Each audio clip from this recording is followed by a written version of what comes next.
Today we have Pam here from Crochetpreneur, and we're going to be talking about a very important subject, and that is how to sell your crochet or knit items at a craft fair. Pam, thank you so much for being here. Thank you for having me. I'm so excited to share with your viewers. Yes, and we're really looking forward to learning a lot about selling at fairs, because this is a question that we get all the time is, I want to make my items, but I don't really know where to sell it or how to sell it or if there's any strategy. So learning from you is going to be a lot of fun. Well, I'm happy to share. All right, well, why don't we kick things off by just you taking a minute to tell us a little bit about how you started your handmade business and why you started a handmade business. Okay, so I originally started selling my artwork. I wasn't even selling my crochet things in the beginning. My husband is a food vendor, and so we, on the weekends, travel to different fairs and things, and he was like, you have all this stuff all around the house, why don't you sell it? So I started bringing my artwork, and then I supplemented my artwork with some crochet. And it originally did not go so well. So I have learned, through the years, how to market my craft fairs better than I originally did. So it ended up that my second year, when I just brought my crochet items, and I really learned how to price and understand my market and set up my booth, things went much better. And so now that is like the bulk of my income in November, December. Is my craft fair income. Oh, wow. That's really cool. I didn't realize that that was the bulk of your income. And I think that that's awesome, because we've talked to so many people throughout the Handmade Business Summit that, they're making their full-time income from Instagram or sponsorships or blogs and all of that. And I know you make income from that too, but I think that for a lot of people, in terms of getting started and starting a handmade business, the most achievable or quickest to kind of get going is selling your finished items, because everyone already loves to crochet or knit, and so they have these items hanging around. And so this is going to be so great. So let me ask you a question before we move on. Is this your full-time focus now? So it is now. I have been a psychotherapist, and I do take care of my grandson full-time, but now getting my inventory ready for craft fair season is kind of a full-time job in itself. But I have my blog, and I have a membership site, and I have various other things all having to do with crochet. So crochet is my full-time business right now. And then it kind of has tentacles going out in all different kinds of income stream directions. That's so cool. And it is the dream for a lot of people to be full-time with their crochet or knit, or again, a lot of other crafts too. A lot of what we'll talk about it's applicable to other crafts. And I think you mentioned you even were selling other crafts at a certain point. Yeah. So that's good for everyone to keep in mind is, a lot of the business tactics we teach about right now, we're talking about crochet and knitting, but it's applicable to really any craft that you're interested in. Yeah. Okay.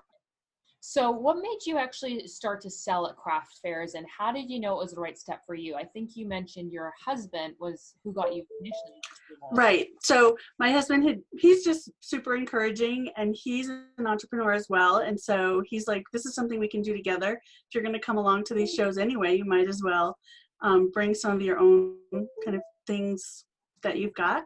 So so I started doing that. And even though I'm like a massive introvert, like I love going to the shows and being behind the booth.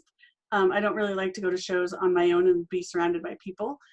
So it's a different dynamic. And I really enjoyed like engaging with my customers one-on-one and face-to-face, and being able to ask them, what are some of their pain points? What are they looking for? What trends do they like? All of those kind of things that you can slip into a conversation with your customers. It just makes it so much more personal than selling online.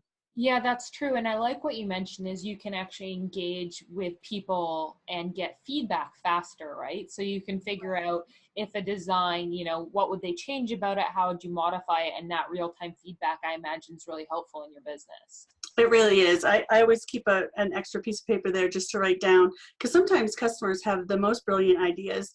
Yeah. And so, to write them down, just, oh, I love this hat, but if the pom-pom was removable, that would be awesome. And so like, okay, I'm going to go home and make some removable pom-poms, you know, simple things like that. That, you know, those little iterations in your business are often how you can find that success faster. Right. Okay, so when you first got started, your husband kind of got you into it. Mm-hmm. Now you pivoted into primarily selling crochet. So how do you find shows? Like, how, if someone was looking to start selling their items, how do they go about finding a craft show that's right for those products? Well, I made a little slide of kind of my favorite places to find shows. Okay, great. So I will share my screen with you. That'd be perfect. We love visuals. The more visuals, the better.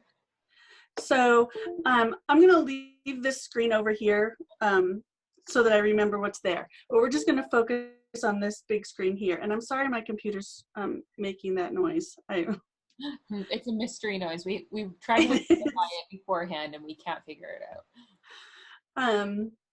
Okay, so where to find craft fairs? This one here, festivalnet.org, it has both a free and a paid option.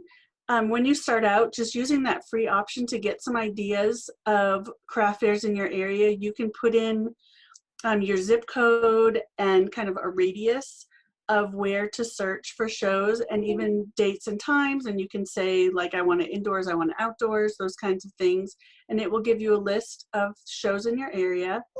And then you can go from there and then search on Google to get the contact information for those people. And then you can connect with them. So that is a great place to start, but not all.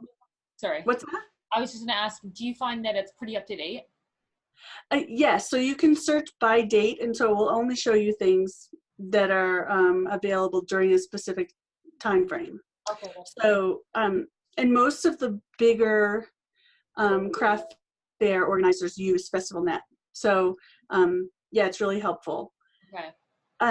But sometimes some of the smaller fairs don't list on there. So, the best way to find those are to go to your local Chamber of Commerce. Their website usually has a calendar on it. If you just log into the calendar and look for shows during the time that you're looking for me, I only do shows October, November, and maybe the first weekend in December. Okay. So that's the only time I would look. Other people who have kind of a wider product line, who have spring and summer items, they can look all year round. Okay, and I was going to ask why that is. It's just because for the effort that you put in, you find there's the best result for crochet and knit in the latter part of the year. Yes, definitely. The holiday season is the best for me. Okay. I've tried springtime craft fairs, and people just don't want to buy warm items in the springtime. Yeah. But I do know that there are some knitwear and crochet vendors who create specific product lines, spa sets and gift sets and wall hangings and those kinds of things that could be purchased year round. Okay. So they do better at those kind of things. Okay, you know what, that's really great to know. And also it's a great time to start thinking about these things because, you know, the end of the year comes really quickly. So I'm glad we're having this. It does. I was just telling a friend that I'm starting to freak out about my craft fair inventory, and it's only April, or it's May. So. Well, that's good. So it's a good time to get started. So this is a timely call. It definitely is, yeah. So the Chamber of Commerce is great. Another resource is Etsy Local. A lot of people who are selling on Etsy will then register on Etsy Local to say, like, hey, I'll be at this craft fair. And you can look and see what craft fairs are popular with other vendors. You can see, you can get kind of an overview of who will be there, and the quality of their products kind of gives you an idea of what the quality of the fair would be like. So that's really helpful too. Yeah, I didn't even know that was a feature on Etsy. That's good to know. Yeah, so local.etsy.com, and you can put in your location and it will give you a list of all the fairs that people have uploaded. So usually it's the vendors that add the fairs to that list. Another place is Facebook. One of the most helpful groups that I ever joined was a local vendor group where people could talk about what fairs they're doing, what their experience was like. You know, it was a kind of a no bashing zone, but it definitely did say like, this fair is not organized well. They didn't advertise, like I wouldn't do it again. And so you can get some ideas on what's a good fair and what's not. And would you just go onto Facebook and search your town plus the word vendor, or? Yeah, so mine was, I'm in Colorado Springs, and mine was called Pikes Peak Vendors Connection, Okay. Or Pikes Peak Crafters Connection, something like that. Okay. So yeah, ours has since closed down. So if you're in my area, sorry, but you can connect with me and I'll help. Um, yeah, and so looking also at events in your area, I'm doing a search on events to see what you might find. And also the Facebook Marketplace, every once in a while, people will add something to the marketplace. Right. So those are some places on Facebook you could look. Craigslist is an option.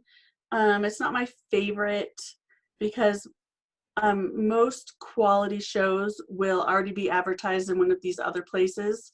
But it's an option. If you are living in a small town and you don't have kind of a large pool of crafters who might be adding to these other places, it could help. And then always word of mouth. I think connecting with other vendors is your best bet to find a good show for your product. And because they know and they've done it. Yeah. Probably after you do one, you kind of start meeting other people who are selling, and that's when you learn from the process. Yes. Yeah. So it's always good to connect with the other vendors. A lot of times you might have to smile your way in because people are so focused on their own business, but just to say, hey, I'd love to connect and I'd love to chat about what's working for you, and how, always approach with a what can I offer you kind of approach, and then you guys can collaborate together. So that makes sense. That's what I see. After the show is probably one of the better times before, when they're not so busy, right? Because they're going to sell, and so you have to probably be mindful of timing. Definitely. And especially if someone else's booth is busy and yours is not, wait till the end to ask them what's their secret. Yeah. Because it can be really stressful when your booth is busy. It's wonderful, but it's also stressful. Yeah. So yeah, it probably feels like a lot's coming at you all at once. For sure. Yes. Okay. So I made a list too of kind of things to consider when you're selecting. Oh, great. Okay. A fair, because not all craft fairs are created equal. It would be nice if they were, so it could be predictable and you would know, like, I'm going to go to this fair and make X amount of dollars and it will be awesome. But you don't always, and it is kind of a trial and error thing. But there are some things you can look at to increase your chances of success at the fair. So these things are what I look at.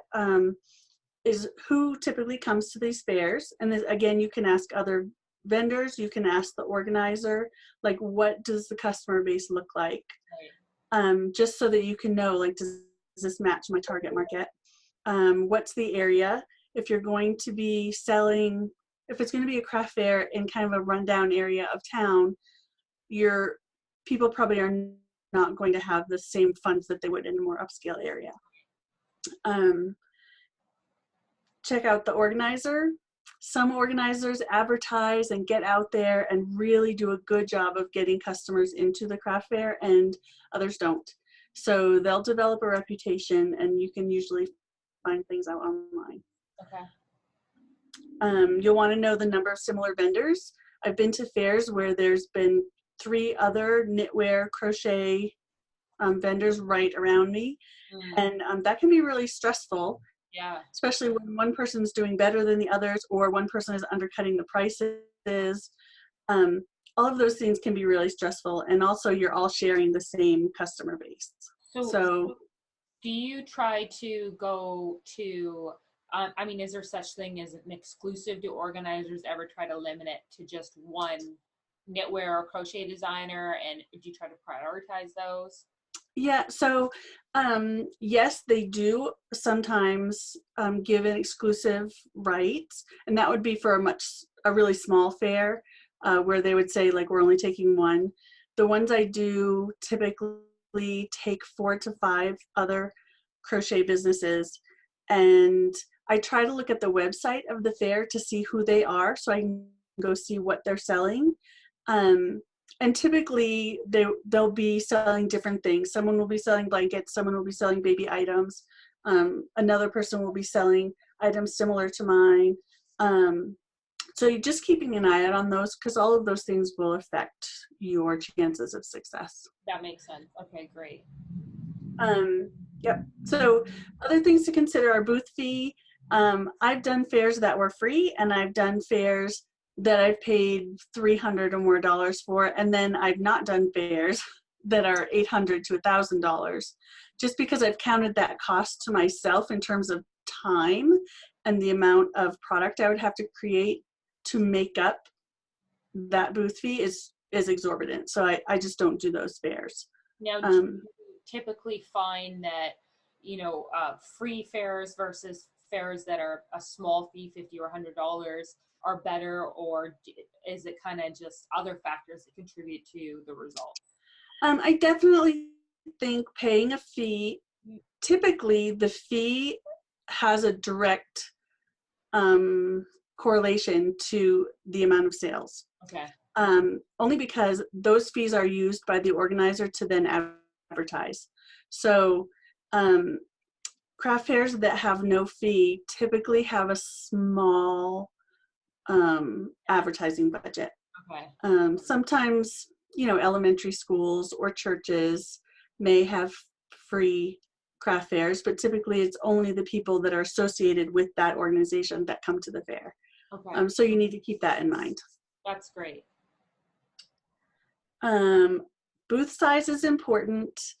When you start out, it's probably not as important because you probably haven't built up that kind of base of inventory. But a 6x6 booth is definitely a lot smaller than a 12x12 booth. So, and the booth size will impact the amount of inventory you can bring, and then that impacts the amount you can sell. Right. So, and then indoor outdoor fairs. I don't do outdoor fairs. I've seen too many wind disasters in Colorado to ever want to have my products outside. But some people enjoy that. I just live in a windy area, so I don't do outdoor fairs. And then season, like we said before, I work during the holiday season, and that's the only time I do craft fairs. I typically do 4 to 6 fairs a year. Okay. But I've come to be able to select those in a way that I still make about $16,000 from last year was 4 fairs. Wow. So it works out well. Yeah, really, but it takes time to get to that place. Yeah, well, I would imagine because, of course, not everyone lives where you live, so it's a little bit figuring out. There's probably a period of time in which you're figuring out what are the fairs that are going to translate into results, and then above and beyond this, and we'll talk about this later, the items that you sell that sell well and how to price them. Yes. Yep. So yeah, it's taken me 5 years to get to a point where I can feel confident that I'm going to do a fair and I'm going to make money. Yeah. In the beginning, it was all just guesswork and practice. Yeah. So, and I think it's going to be that way for everybody. And I live in a city, so we can charge more than someone could typically charge in a more rural area. But that's great. I mean, 16,000 for 4 fairs.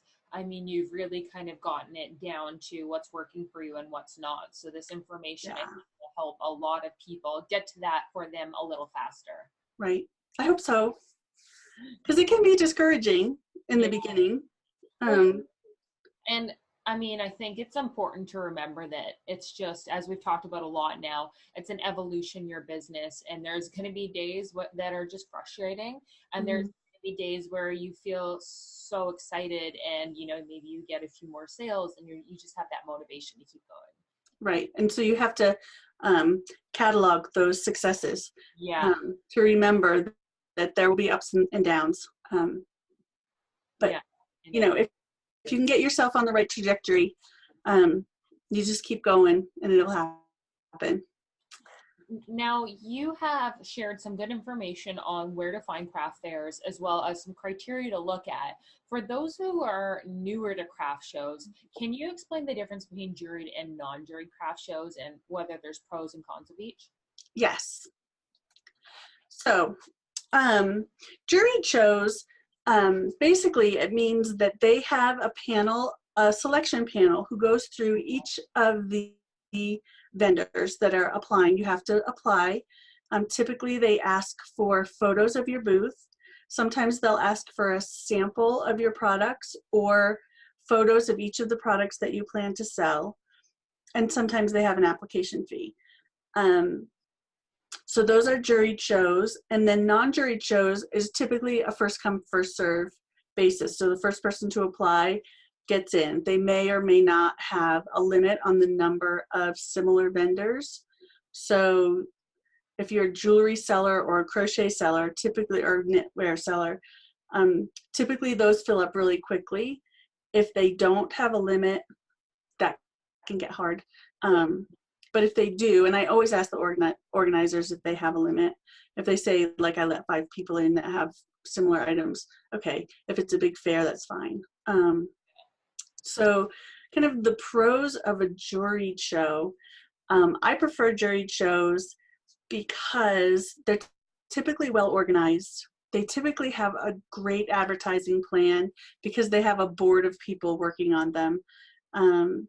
They are usually larger, and so a larger show typically means more customers, and the more people you can get in your booth, the more sales you'll make. Yeah. And they usually have a higher quality vendor, so they really take a look at everybody's quality of product, and so that they develop a reputation with the customer base that these are going to be high quality items. So they're coming in expecting to pay more than they normally would at a smaller non-juried fair where just anybody can come sell. Okay, that makes a lot of sense. And so how would someone know if it's juried? On the website, does it normally say, there's an application process? So all craft fairs are going to need an application because they want your information. And then on the application, it will say, please submit photos, those kind of things. And that's your indication that, okay, this is juried. They're not just letting anybody in. And sometimes they're more specific and they say, like, our board meets on such and such a date and we'll go over everyone's applications and we'll let you know if you're in. Okay, that makes sense. And so you mentioned you did between 4 or 6, I think you said 4 shows last year. Are they all juried or is it a mix? It is a mix. So 3 of them were juried and 1 of them was not. And one of them, the one that's not, is an elementary school in the center of my target market's neighborhood. So, and one of the benefits there is, so you see on my my table, I have a con of non-juried is lower quality vendors, and then I put plus or minus because that can be a positive and it could be a negative. Got it. For me, it was a positive because people came wanting to spend money, but they didn't have that many options where they wanted to spend their money. So I made a lot of sales because people were like, I don't want to go home empty-handed. That actually makes a lot of sense. That's really cool. So yeah, so that's kind of how you look at it, kind of thing. You can kind of differentiate yourself from sellers who are less in the know or have, the presentation's not as good or the pricing's not as good. Right. Yeah, and this had been my 4th year doing that show, so people had gotten to know me and I had kind of worked my way into the best spot in the fair, and yeah, those little things that you think about as time goes on. So a couple other cons of juried shows are usually a higher fee. And then you do have to wait, so you don't know, you can't like plan ahead that, yes, I'm in this fair and I'm going to start creating inventory. You're not really sure if you got in or not. So I'd like to have a backup. At this point, I've done these fairs for 3 or 4 years, so they have kind of as long as you don't do anything wrong, you'll get back in. But I still have to wait till I get accepted. So, and how far in advance do you typically know whether you get accepted? Because that's a good point. You got to think about inventory, and you don't want to create a ton of inventory maybe if you don't know you're going to be in the show. Right. So now that I'm repeating at these fairs, they usually have a put in your application the day of the fair. So the application for next year goes in the day of the fair this year. And then they leave that open. If someone doesn't happen to come back, they leave that open for several months. But most of my fairs, I know by February what my fairs will be in November. Okay. And yeah, I mean, I learned that the hard way. I was like, I decided in, I think early November, my first time doing craft fairs, that I was going to do craft fairs. So I applied to all these places and they were like, no. Yeah, so timing's important. And I mean, I think one of the things you were saying is, so there's of course juried and non-juried. Just because you don't maybe get into juried, maybe it's a bit too late. Would you recommend someone starting at a non-juried show and just getting some experience? I definitely do. They're a great place to get practice, to go and like work out your booth space and to find out. I did one fair where I had an 8x10 booth and spent most of the time like trying to help people arrange things and figure out their way around because it was so crowded that they couldn't, get where they wanted to get to and they couldn't see in the mirror. And so I was like, okay, I need a bigger booth because that just wasn't working for me. Or I need to put my mirror out towards the walkway so that people can, you just learn things at different shows. Even if it's a hard show, you can still learn something there. So I definitely recommend just getting your feet wet and jumping in and doing it. That makes a lot of sense. So okay, so jury versus non-juried, we've got this great table in front of us. It sounds like you're saying you primarily now do juried, but the non-juried has its place because you can differentiate yourself from other people who maybe aren't as prepared, as well as learn in possibly a lower stakes environment. Definitely. Yep. Okay. Now, one of the things you mentioned, and I think it's a really important topic. I know I've sold at fairs before, and I actually love it. I think it's so exciting when you go to a show and you don't know what's going to happen. But you mentioned booth design and booth layout. So, how important is that in the success of a crafts sale, and what should we think about? Okay, so I think it's really important. We've all been to the fair where we see the person has worked so hard on their products and they just have them laid out on a flat table, kind of stacked on each other or whatever, and no one's stopping because the table doesn't look appealing. They know they have to kind of rifle through things. And so it's really important that you create a booth that's inviting. This is my friend Julie. She's not selling knitwear, but I just love this photo because she's like totally branded from head to toe. So cool. So, and you can tell I have purple hair and purple is in my brand. And so I've kind of done the same thing. Yeah. But you don't have to change your hair color. So this was at a very small fair, this picture of Julie. It was a small fair where everyone just had a table. But you can even make just a table more appealing by adding levels, by creating a kind of cohesive brand look, which she's done here with her logo on her tablecloth, and then her crates that are the same color as her logo. And all of those little details kind of increase the perceived value and the credibility of your business. So all of that kind of helps you to justify your prices. If you just have things laid out on a table and you haven't done anything to, I can't think of the word, but to create the atmosphere for people to purchase and to see that you're a professional, they're going to question your prices and they're going to be looking for flea market prices rather than professional artisan prices.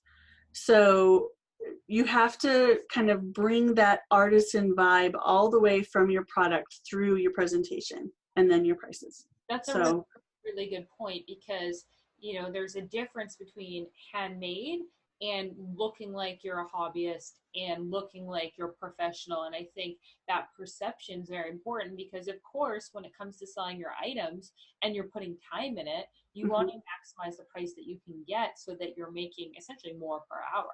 Right. And I mean, this is your business, right? So you have to look at what are your profits actually. And we'll talk about pricing a little bit more later, but it's definitely an important thing to think about. And not just, well, that lady's selling hats for $10, so I should sell hats for $10. Mm. Um, you really have to focus on, like, how do I make a business out of this? And businesses make a profit. So, and you have to get paid for your time. And sometimes you have to pay people who are working for you when you get to that point. So, pricing your products in a way that you could either pay someone or pay yourself is really important. Yeah, and I know we'll talk about pricing shortly. So, and that is, especially if you're selling your products, such an important thing to consider. And you had kind of alluded to it earlier. Sometimes there's booths that are selling for really cheap because they, I mean, and ultimately those people won't be in business long because they don't realize it, but they literally can't afford to stay in business. Right. They're not making money. Sometimes you go to these fairs and you see something and you just think the yarn probably costs that much. So Right. they're not charging for their time. Right. Yeah. So a couple other things to think about with your booth. Make sure people have space to move.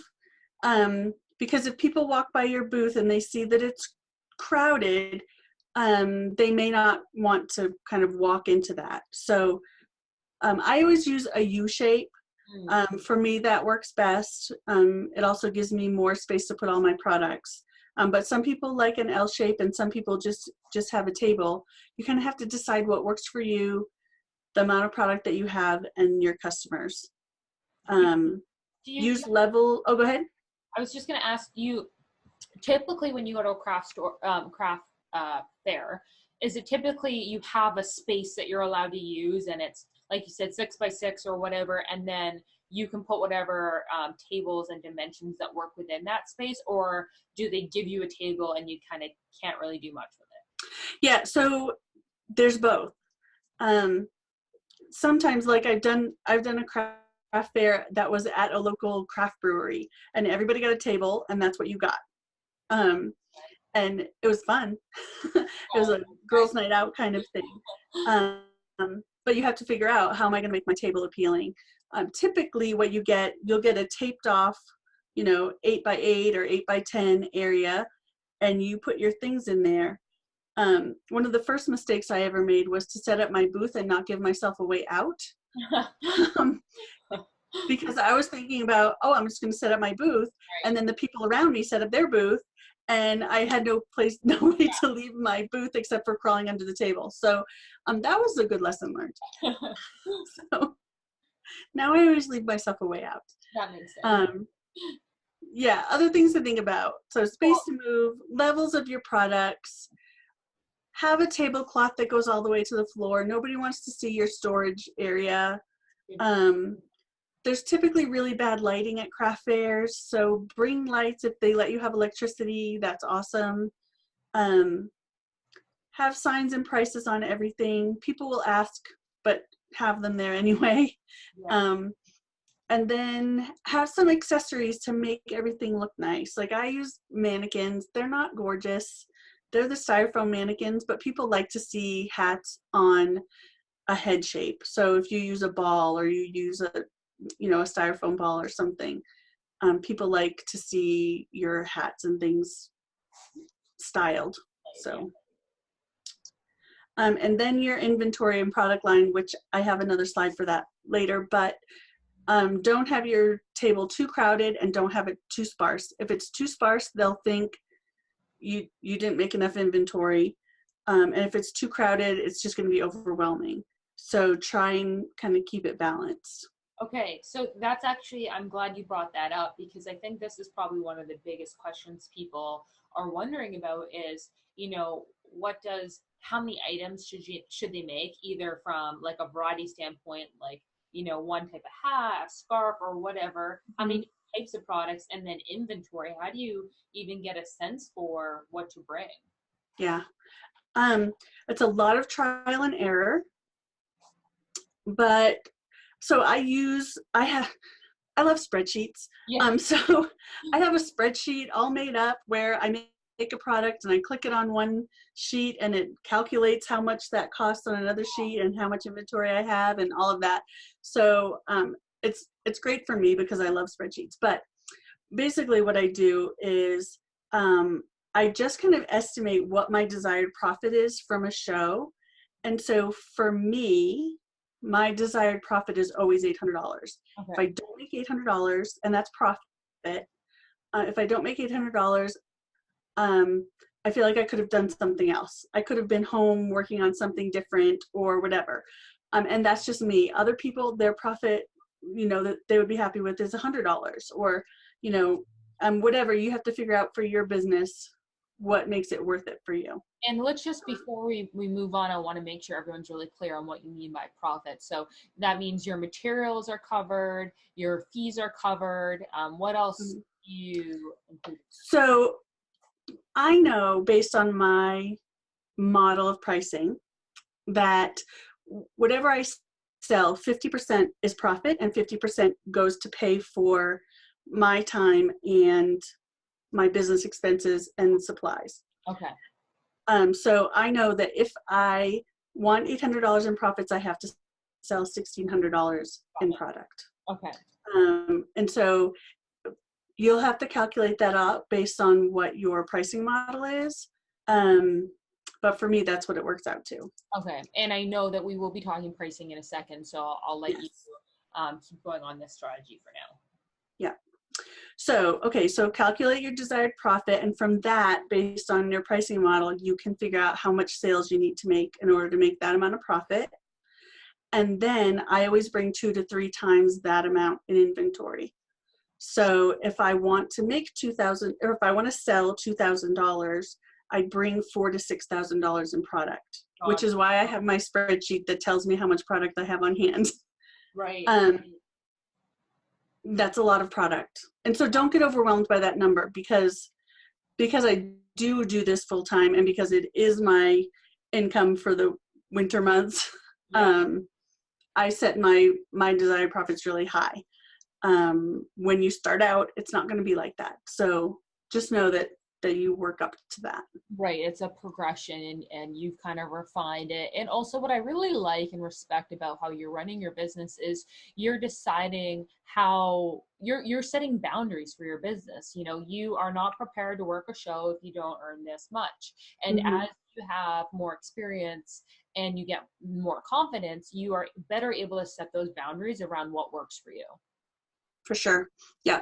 And so now if I do bring on a new show, if I don't make the amount of profit I want to make, I don't do that show again. And so again, it's just a learning experience. Okay. I know if I'm bringing on a new show that, it's kind of a guessing game, and we're just hoping based on kind of some informed decisions whether we're likely to make a profit or not. But yeah, in the beginning, it's all trial and error. So, and keeping really good records, records of your sales, records of your profits, all of that. And specifically what sells and what doesn't sell, I would imagine. Definitely. I have a spreadsheet so I keep a recurring tracking of what products are selling and what colors are selling. So I know what to make for next year. So kind of going into a show, you want to make sure that you've recorded which items you're bringing, which colors, I'm assuming what materials were used to make it. And then at the end of the show, you kind of have like a debrief team meeting with yourself about what sold, which colors, so that you can understand and just collect more data going forward for what works for you. Right. Yeah. I know that seems like a lot of work, especially for a creative mind who is just like, I just want it to be fun. And it can be fun at the same time that you're collecting data. Because it's all a creative process, because taking in this data and then figuring out what to do next is all part of creativity. Yeah. Absolutely. You're piecing it all together. And also other thing I'll say too is, we're talking right now all of the, you know, these are ideal things to consider, and this is like in an ideal world what you'd want Mhm. to do. But you know, just get out there and start one, and you'll learn through that experience, and then you'll think back to this class and you'll think, oh, I remember when Pam said this, I guess that's what she meant, and then you'll be able to refine it for the next time. Right. Yeah. And so kind of having that kind of tolerance for, I'm not really sure how it's going to go, Mm-hmm. um, but working through that and saying, okay, I'm going to make an adventure of it. That's what I always say. Like, I'm going to go have an adventure and we'll see how it goes, Yeah. um, and I'll learn something. So That yeah. that's great. And I know that, okay, so we kind of talked about the idea of bringing a certain amount of inventory, but I think product line is also important. And that's one of those things that's a little bit overwhelming. Like, what do I make? So how do you think about that? Yeah, so it can be really hard. And every year I like bring one piece that's a test. Like, I'll bring one child's item or I'll bring one men's item, and just to see how that does with my normal target market. And typically it doesn't do well because my target audience are women who have disposable income, who love fashion, um, and who are super cute, and their husbands have money. Yeah. Um, so, so that's who I make for. Okay. Um, and so they're not buying for their husband; they're Right. buying for themselves. Anyway, so knowing your target audience is really important. Did you know Um, that when you got started that you wanted your target audience to be that? Because I could see someone kind of getting started and thinking, well, my target audience is everyone, or I don't know what my target audience is. So how did you refine that? well, so exactly, I started out exactly that way of like, well, I like to make this, and I like to make that, and I like to make that, and so this person will like that, and this person will like that, and I thought, like, I'll just please everyone, and that'll be great, and that's not how it works. Um, Ideally that would be how it works, but it's not. So people like to walk into your booth and be like, oh my gosh, you're for me, like, you get me, you understand me, like, look at all of these things you have just for me. And people love that feeling. And so when you can hone in on your target person, you can then develop your product line to address the things that they want and the things that they need. So my target audience wants to be cute. And so I make them things that, like, they literally put on a hat and they're like, oh my gosh, I don't even care to look in the mirror. I feel cute. I'm buying this. That is my goal. So, because I know that's who she is. Right. And so your target audience might be someone different, but just to think about, okay, maybe your target audience is grandmas who are buying booties for their new grandbabies. Like, they are so in love with this little person who hasn't arrived yet. And so you create kind of the perfect heirloom booties that she's going to be so excited to give to this baby that she has to buy it, you know? Um, so really honing in on who is your person, and what do they need? What are they looking for? And how can you really speak to their spirit when they walk into your booth? Yeah, that makes a lot of sense. So I've addressed target audience and pain point. So what I do is I bring 8 to 12 items. So, and they all coordinate together.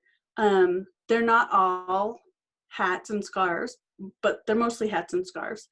Um, but you can see I've broken it down into the varied price ranges. I bring 2 items that are low priced. And so that could be um, a coffee mug holder and a scrunchie. Um, and then I have kind of the median price range things, which would be my hats and scarves and fingerless gloves and boot cuffs. Like, these are all things that coordinate together. And then my high priced items would be like a poncho or a shawl. Okay. So kind of I bring all of those, and I use the same line of yarn for all of my products so that they can mix and match all of the items to create a set. And in that way I can upsell throughout the process of, you know, you can usually tell by your customer, should I upsell a shawl or should I upsell a cup cozy? Or can I just say, like, oh my gosh, the scarf goes so great with that hat, Right. you know? And so when you have those coordinating items, you can create sets, and you make more money that way. That is, So I love that. I think that's such a great point to mention for those who are listening. And it's a little tweak you can do, you know, choosing to use the same yarn line so that, it does go well together. And it sounds like what you're thinking about is you want someone to walk in your booth and not just get one thing, but ideally pick up a few things because they all work well together and they can see those pieces in their life. Yes, exactly. And I style them on my mannequins as sets. So they can see, like, this hat and scarf and these fingerless gloves, they all go together. Oh my gosh, it's such a cute set. And I have photographs of my model wearing the set next to the mannequin that's wearing the set. So it's all kind of quietly saying you need to buy a set. So yeah. That's awesome. So these little suggestions, both in terms of styling of the booth, and then you're reinforcing it, of course, like, it goes great with this, but you're not, I'm sure, being too pushy, but you're making those suggestions for them. Right. I definitely, when I go to craft fairs, I don't like pushy sellers. It's the first thing that will get me to leave a booth. Mostly, like I said, I'm an introvert. So if they talk to me, I'm like, why are you talking to me? Yeah. So yeah, I'm the kind of person who I say, hi, welcome. Feel free to try anything on, touch things. Like, I usually don't have kids with messy fingers. So my products are really soft. So that kind of bringing in the other senses. But then I just let them go and let them look in the mirror and let them see how cute they are. And then, yeah. I like this recurring theme of cute. You really have defined who your audience is. Yeah, she likes to just look in the and feel good about herself, and that makes right. Makes a lot of sense.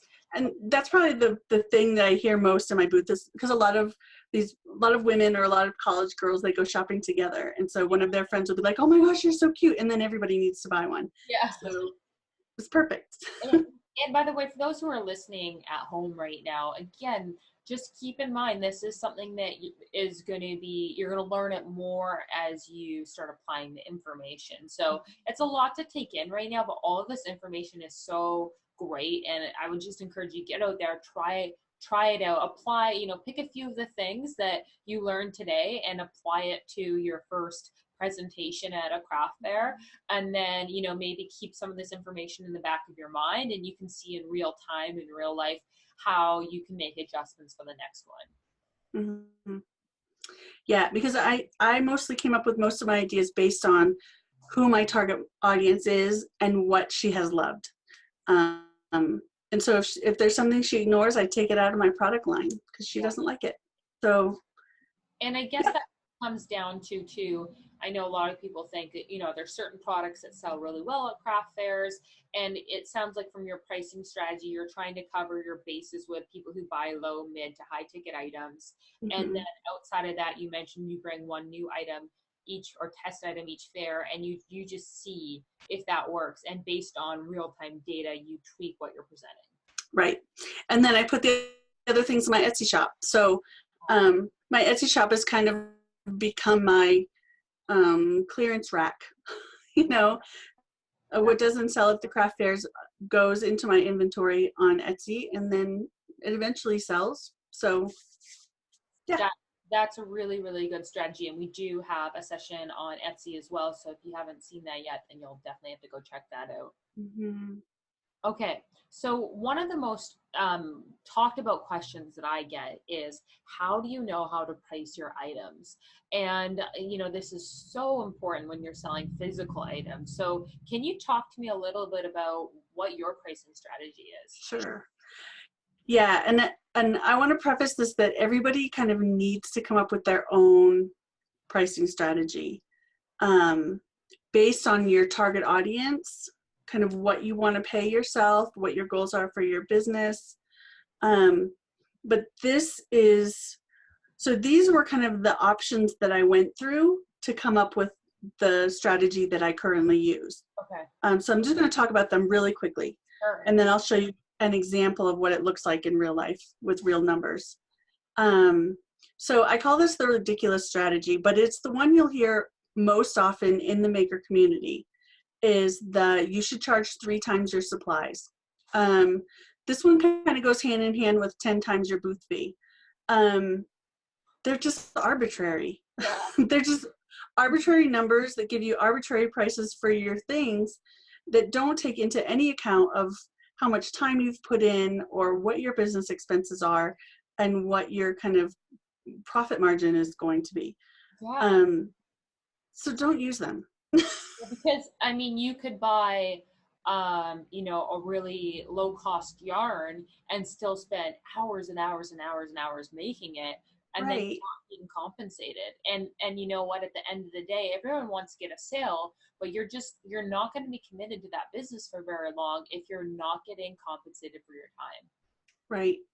I know if I spend $3 on yarn and I take 2 hours to make a hat and I'm getting paid $9, it's just not worth it. I could go be spending time with my family, you know.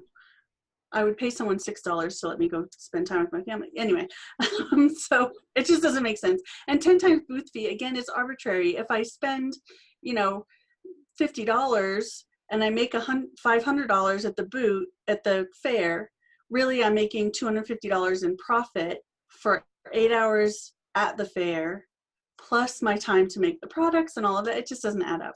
Right. So don't use arbitrary methods. So we're trying to like use actual data to figure out how much money we're going to make in our business.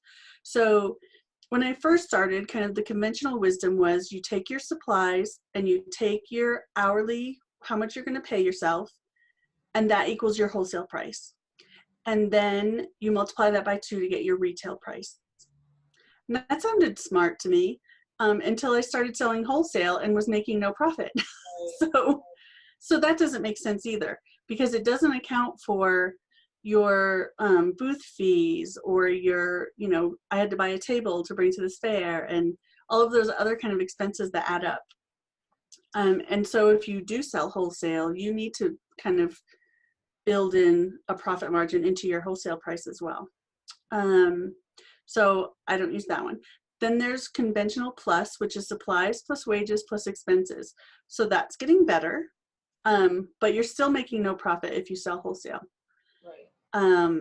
And then 2 times wholesale equals retail. So now you're making 50% profit, or 50% of your sales price is your profit, which is great.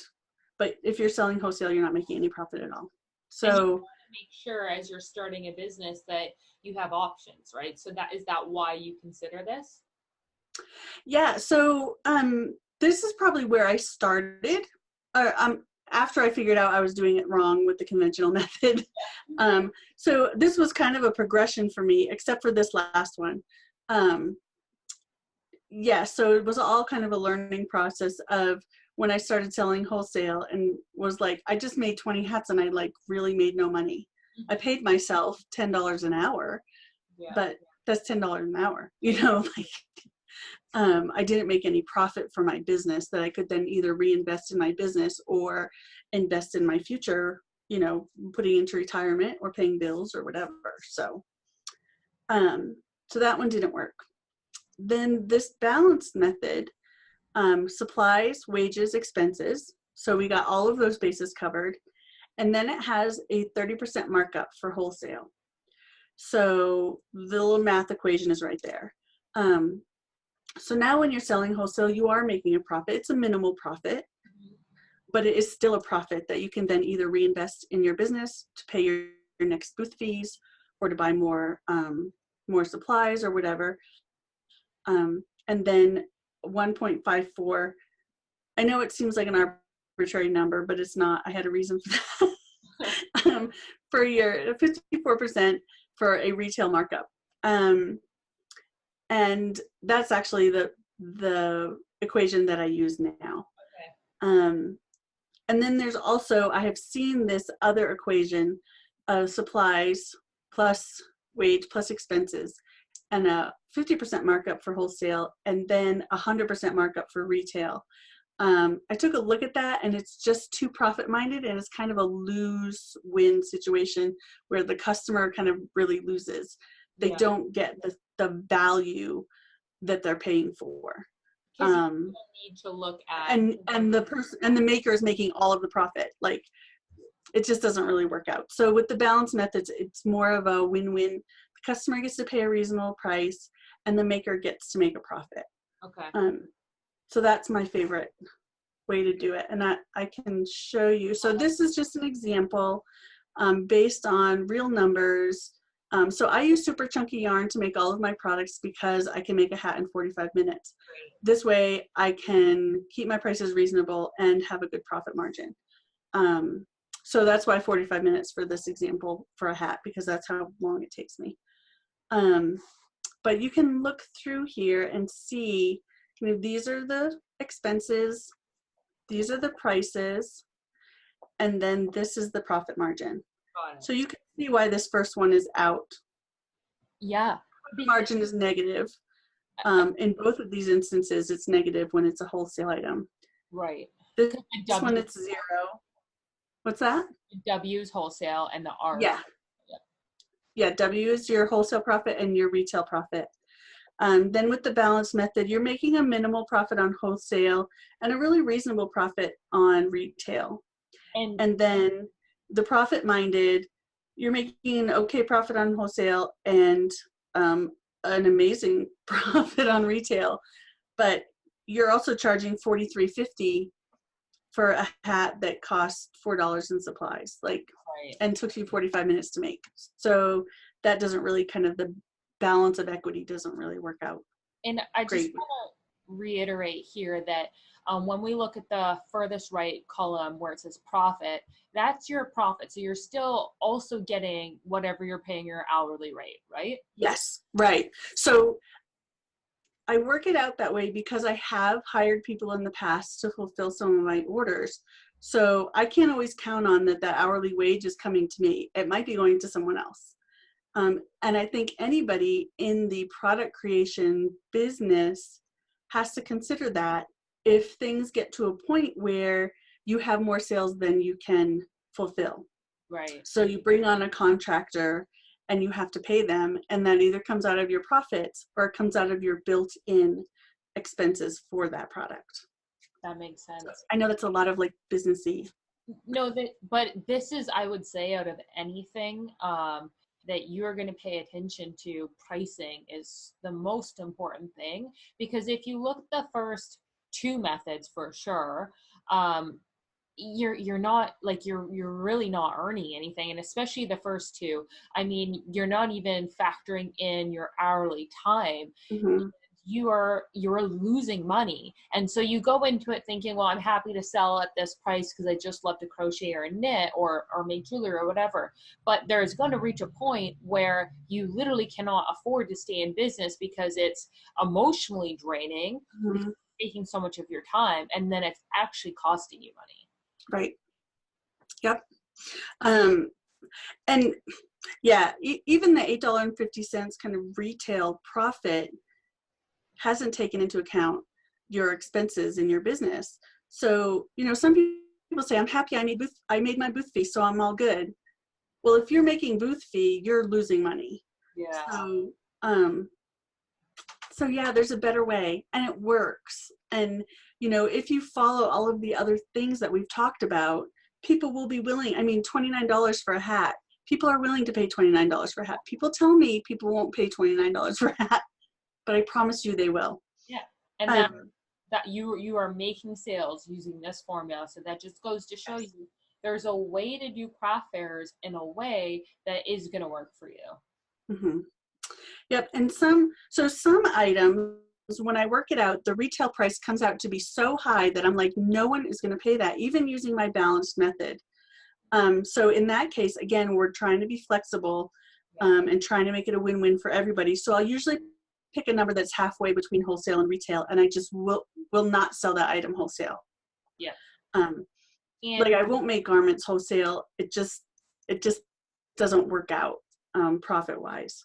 And also, I would say that this is probably an excellent exercise to go through before you even start creating inventory, because you want to understand, like, maybe using the balance method, as you said, there's certain items, because it takes so long to make, that you probably will never be able to sell it at that price. Maybe one to an ultra wealthy person here or there, but for the most part, for the types of craft fairs you're going to, there are certain products based on the pricing formula that are just excluded from your inventory because it doesn't fit the market price of what people would be willing to pay for.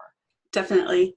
Yes. I mean, probably more than not taken items out of my product line because I said that doesn't work.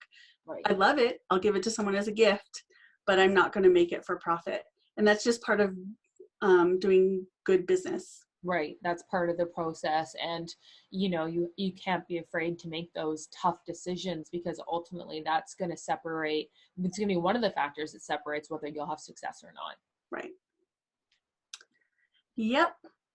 All right. So I know you have, it looks like you have a slide on being a happy customer. So yes. Let's talk about that. So you want everyone who walks into your booth to walk away happy, whether they purchased from you or not, because our overall goal is to be building your brand and creating a reputation for your business and becoming a professional. So like I said before, you don't want to scare them away from your booth. So smile and welcome to them to your booth. Let them know you're available and then let them do their thing. And then when they walk away, you want them to walk away. What if they didn't make a purchase? You still want to connect with them and say, why don't you take my business card in case, you know, a couple weeks down the road, you're like, oh, that hat would have been perfect for my my daughter's whatever. Give me a call. I'd be happy to connect. And here's the schedule. I always have a schedule of the rest of the craft fairs that I'll be doing during the season. Here's the schedule where I'll be. Come look for me the next time you come to a fair. So even if they don't buy anything, I still try to connect with them before they leave the booth. And then if they do purchase, I put here, give them all the things. So this is an example of kind of what they walk away with from my booth. I wrap everything in tissue paper. I put a little branded sticker on it. I put it in a nice plastic bag. My first couple of shows, I used Walmart bags. That is not a great look. My mom was visiting and she's like, let's buy you some real plastic bags. So now I have plastic bags that are in my brand colors and they get a thank you card. They get a business card. They get a schedule of where I'll be. And then sometimes I give a coupon, like if you come to my next show, here's $5 off. Yeah. Or something like that. So they walk away with a bunch of stuff. So hopefully that they'll remember me. And typically they do. Now, you know, they say they come into the craft fair and they scan the sky for my my signs so they know where I'm at. So yeah. So you're really creating a polished, almost an experience for them. When they make a purchase, they get this cohesive look, which, you know, it's not really hard to do. It just requires thinking about it and also being aware of it. And then if they don't purchase, you're still giving them a business card. So let's talk about business cards for a second. Sure. How important would you say they are? And what do you typically include on your business card? I was going to say, oh, I have a business card. So your business card is really important because it is that one thing they can take home with themselves, aside from their memory of your smiling face, that will connect them to you so that they can find you again.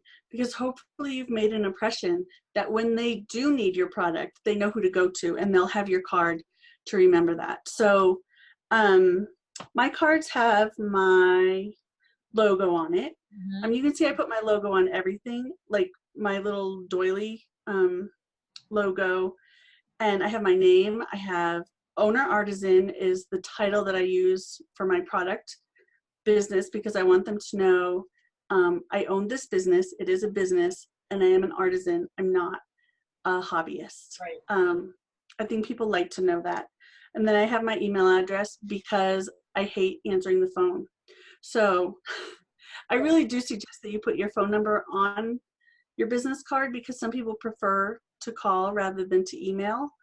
But I just know they can call me and I have 60 unanswered messages on my phone right now. So it's only good business for me to not put my phone number on there. Right. You have to know yourself and what works for you.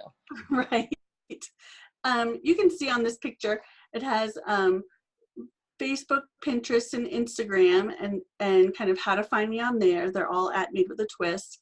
and it has my website. You can see it's fairly clean. I like to have lots of open space. You don't have to tell them everything about you because they can go to your website, hopefully, if not now, at some point, to find out more about you. And then on the back of my card, can you see my picture up there? Let me see if I can. Oh, now I can. Yep.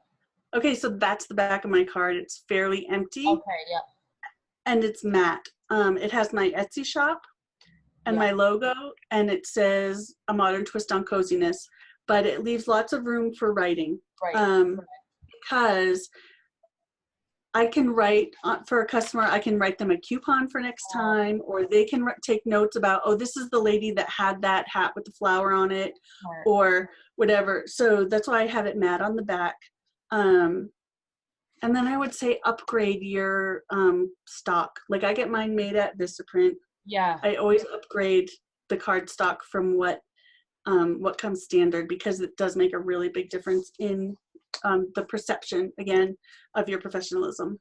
Yeah, and you know, getting business cards, it's really not too expensive, especially using a service like Vistaprint. So making that little upgrade, I think, is great. And it's a great way to just, again, build your audience, build your following, so they know how to keep track of you. And it's, you know, it's turning a situation where, you know, of course you're giving them to people who purchase, but you're creating an opportunity for yourself with someone who walks away, and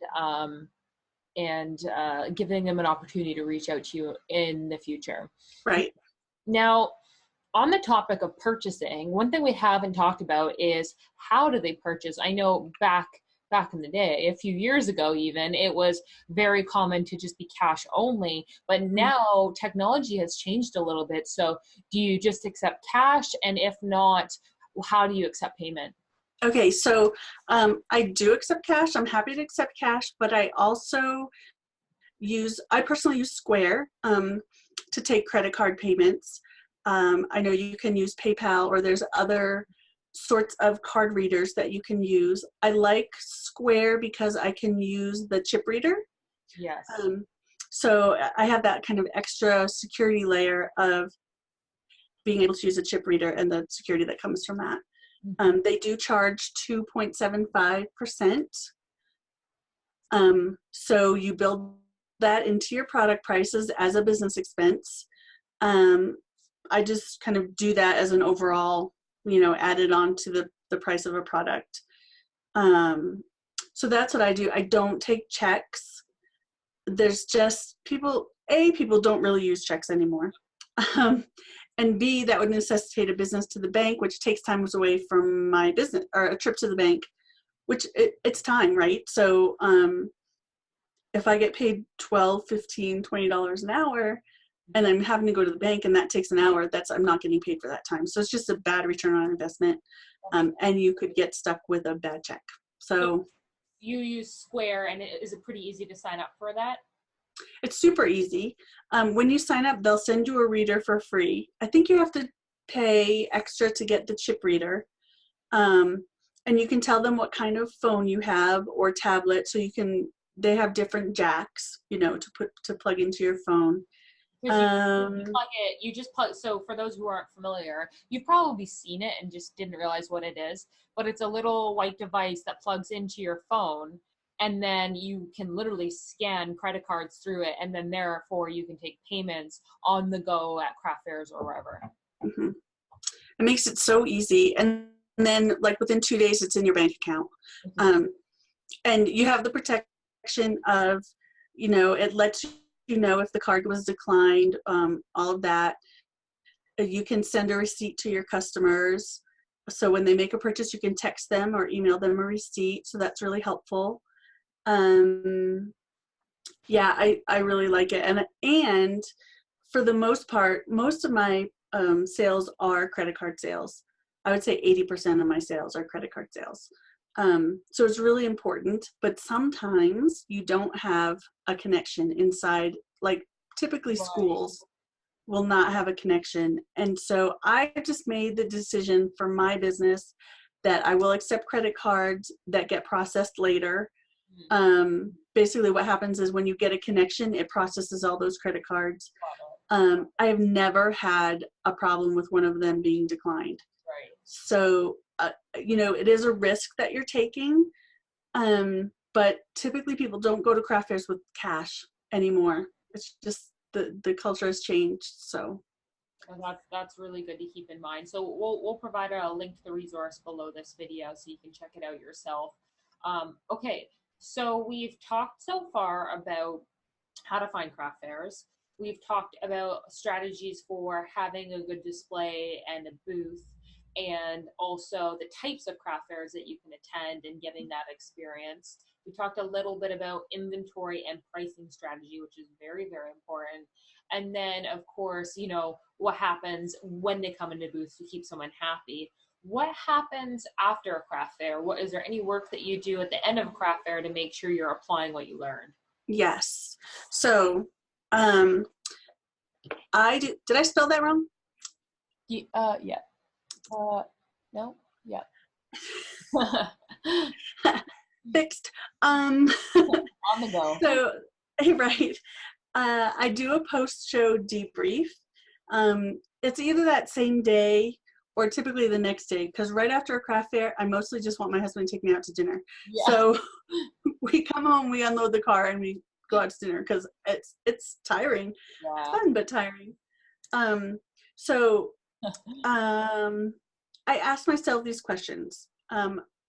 Was the show a good fit? I mean, typically, if it was not a good show, I specifically ask these questions. And then I'll talk a little bit about if it is a good show, kind of what we do. But was it a good fit? If I didn't do well, was it because my customer just wasn't at that craft fair? Was there something that interfered with sales at the craft fair?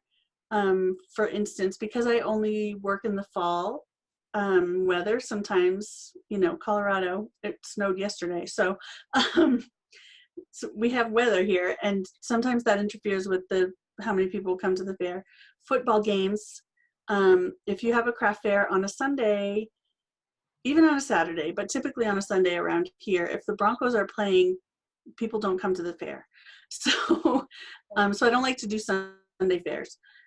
Any other events in town, if there's other craft fairs going on the same day that might have drawn the people there. Was the craft fair well organized or not? Did they advertise or not?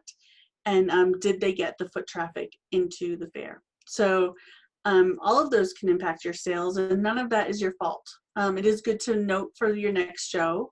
I have a piece of paper where I debrief, and I do write like kind of mitigating factors so that I know later when I look back and go like, why did it only make $600? And it could be that there was a big snowstorm and nobody went out that day.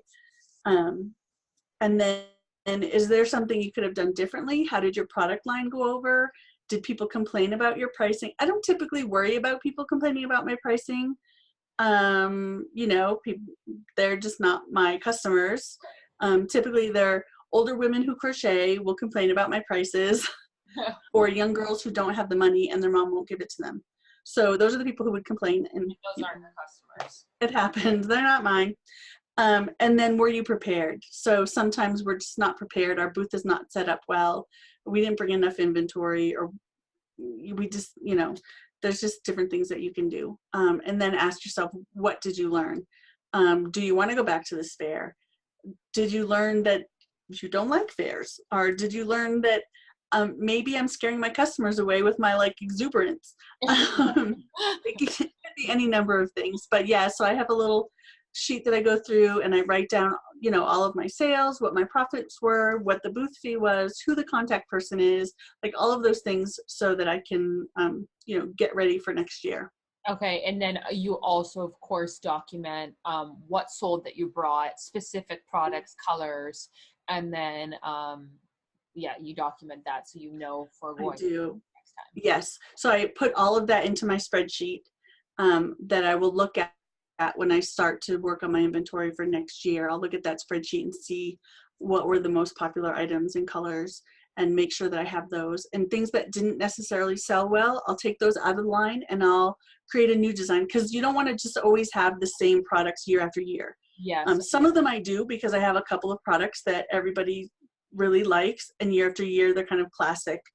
And then other things are more trendy. So I'll take something out, I'll put in something that's more trendy this year. So we kind of look at that after And the show. that's actually a good point. So let's say that you have a hat that you just know always sells well. Will you the next year bring it back in different colors then?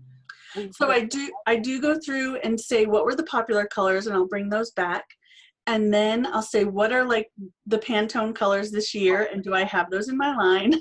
Yeah. So this year it's coral, Mhm. and the yarn that I use does come in coral, so I will be bringing more of those. And then people are liking neons. Yeah. Um, Not for okay, everyone, so some people. I know. So yeah, so testing out. So I won't make very many of those. Okay. I'll bring them to my first fair and see how they did. And then basically during my craft fair season, it's usually a 5-week season. I don't do anything else but make inventory. So I have enough inventory for my next fair, but I remake everything that's sold. And then I make a couple extras of things that I was testing out. So if a neon green hat sold, I might make 2 for the next fair. Right. Okay. So you're constantly learning, and especially in the handmade business space, um, Q4, so like September, October, November, Mm-hmm. December, those are the busy times, right? Because people are going Christmas shopping or holiday shopping. And so it must just be can get quite crazy, right? Because you're going from fair to fair to fair. So Right. you're madly crocheting or knitting, but you do try to get ahead of it a little throughout the year too. Right, because I said before, I bring 2 to 3 times the inventory that I expect to sell. So if I hit my sales goal, I still have Inventory. another whole craft fair, or I might still have 1 to 2 times the inventory for the next fair. So I know I won't have too little, but I still want to remake so that I then go into the next fair well prepared. Yeah. And then usually my last craft fair, I only make my most popular items, and then I hope to sell out at that fair, at the last fair of the year. Okay, so it's a little bit of strategy there too. Yeah. Okay.